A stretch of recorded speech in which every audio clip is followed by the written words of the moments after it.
आप बेटा स्टूल दे दे शर्मा जी, जितनी आप भलाई कर सकते हो भलाई करो, क्योंकि साथ में भलाई ही जाएगी। आप भजन करो, तप करो, यज्ञ करो, ये भी आपके साथ ही जाएगा। पर मानवता सबसे परम धर्म है, मानवता। किसी के संग आप भलाई कर दो, वो परमात्मा आपकी भलाई खुद कर देगा। एक छोटा सा प्रसंग मैं आपको सुनाता हूं। एक गरीब परिवार था, ये समझाई बात है, आप ध्यान से सुनो, पहले तुम्हारी जरूरी है, सुनो। रास्ता भूल गए, अभी चले गए, मैं फोन करवा में कहा गए, मैं रास्ता भूल गया। एक गरीब परिवार था, बड़े ध्यान से सुनो मेरी माता बहन। ऐसा परिवार के एक वक्त की रोटी खा ले, दूसरे वक्त की सोचनी पड़े कि पता नहीं दूसरे टाइम पे हम खा पाएंगे नहीं खा पाएंगे। तो उसकी माँ कहने लगी, बेटा एक मामा रहते हैं 100-150 किलोमीटर दूर, और वहां वो बता देते हैं कि तुम्हारी जिंदगी में क्या रखा है, क्या मिलेगा तुम्हें, तुम ऐसे भूखे रहोगे, गरीब रहोगे या अमीर भी बनोगे। ठीक है माँ, परिवार में दो ही थे, माँ और बेटा। माता कल सुबह 5-6 पराठे मेरे को बना के दे दीजिए, और सुबह मैंने करना, क्योंकि पहले बस और गाड़ी और घोड़ा या मोटरसाइकिल नहीं थी, पैदल ही यात्रा करनी पड़ती थी।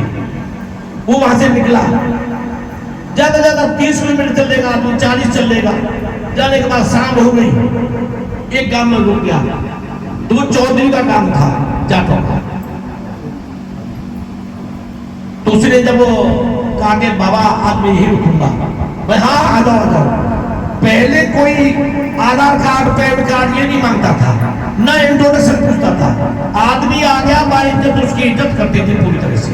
आप भगत के अतिथि आ गया, हमारा अतिथि सत्कार करते थे। आज की डेट में किसी के यहाँ आ जाए पानी पीने के लिए, वो कहेंगे भैया कहाँ से आया, आपने नहीं पता, पानी नहीं पिलाएंगे।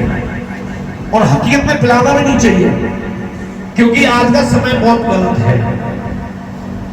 पानी पीने के बहाने आप अंदर घुस जाएंगे, अंदर दूसरे और ग्रोह होता है, उनको बुला लेंगे।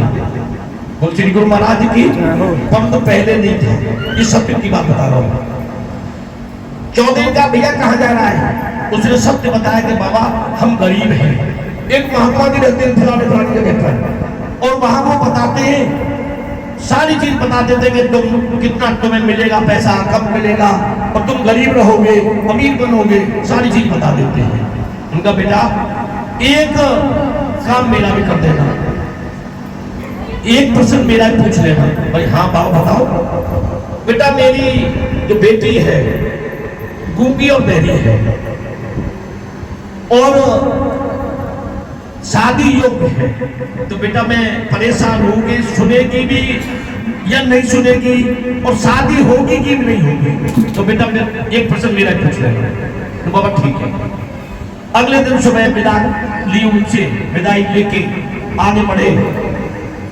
एक महात्मा जी तपस्या कर रहे थे कुटिया पर, बल्कि आज तो यही शाम हो गई, आज यही रुक जाता हूँ। उसके बाद में फिर अगला पड़ा, फिर काम सुबह चालू करेंगे। महात्मा जी वहां बैठ गए, महात्मा जी ने टिक्कर खिलाई, सब्जी खिलाई। तो कहा बेटा तू जा कहाँ रहा है, जब फलाने महात्मा जी पास जा रहा हूँ अपने प्रश्न पूछने के लिए।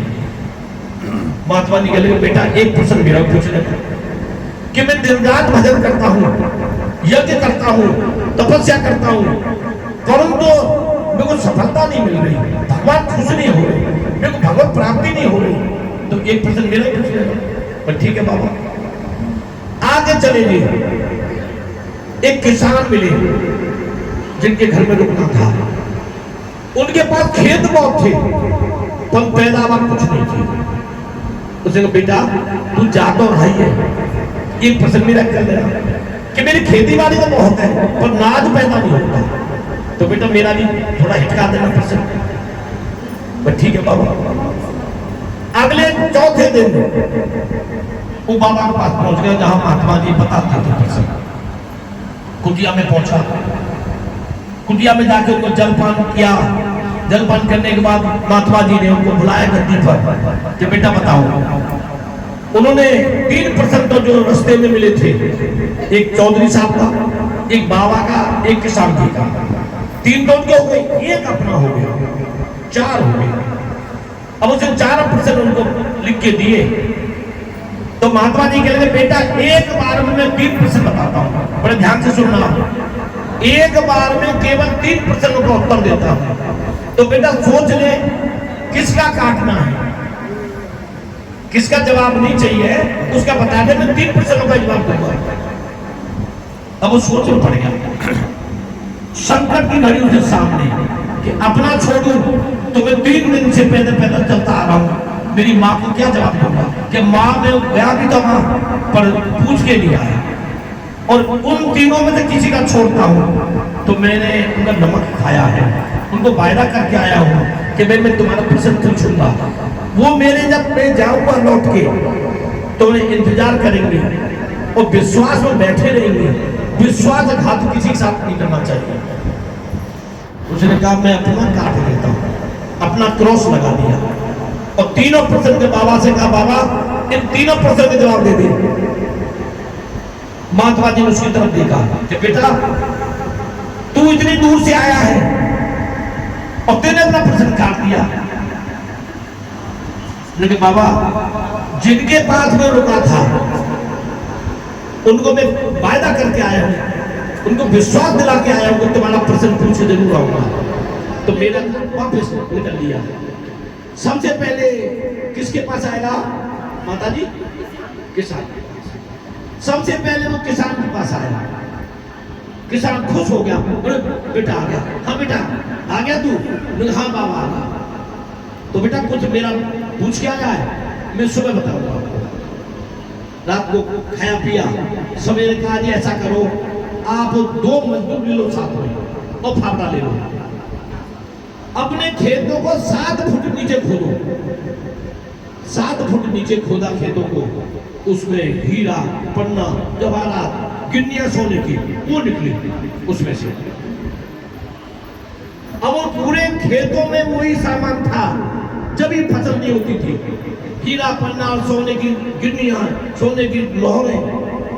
अब उसने क्या काम किया किसान ने, भाई इसके भाग से मेरे को मिला है, ये प्रश्न नहीं पूछ के आता तो मेरे को नहीं मिलता।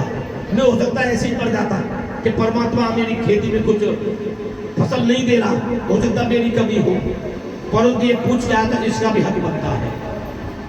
तो पहले गधे चलते थे, 5 गधों पे असरपियां मोहरे ये सारी उसको बांध के तरीके से उसको दे, बेटा 5 ये तेरी है, 5 गधे। अगले दिन पहुंचा महात्मा जी के पास, बड़ा खुश हो गया कि बेटा आ गया तू, मेरा प्रश्न पूछ के आया है? लोग हाँ बाबा पूछ के आया। मैं बता बेटा, बल्कि आप जहाँ हवन करते हैं वहां चलो।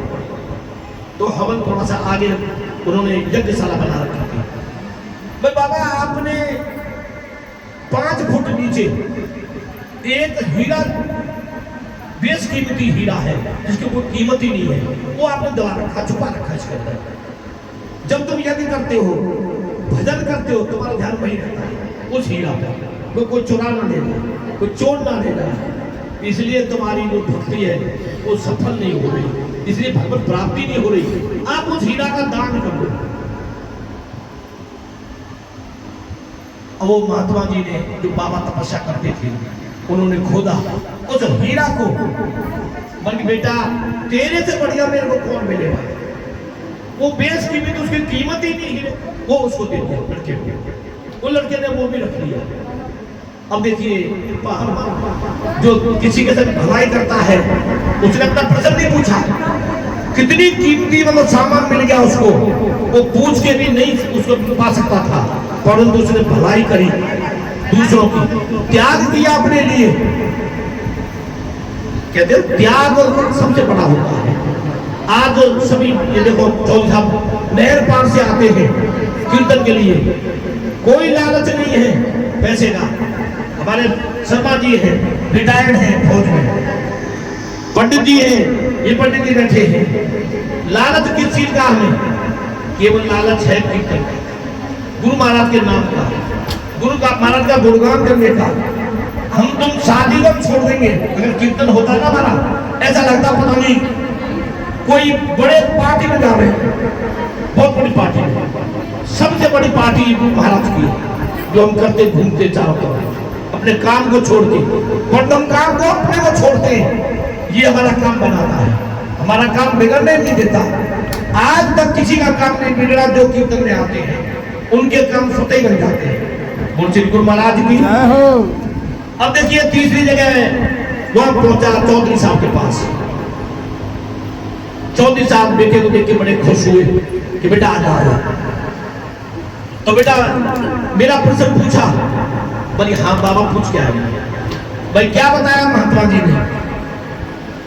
लेकिन बाबा जिस दिन लड़की आपकी किसी लड़के को देख के मोहित हो जाएगी और वो अपने दिल में सोचेगी कि मेरी शादी इसके साथ होनी चाहिए, उसी दिन से बोलना और सुनना चालू कर देगी। भाई बेटा तेरी भी शादी नहीं हुई, तू भी जवान है, मैं अपनी बेटा गुड़िया बुलाता हूँ।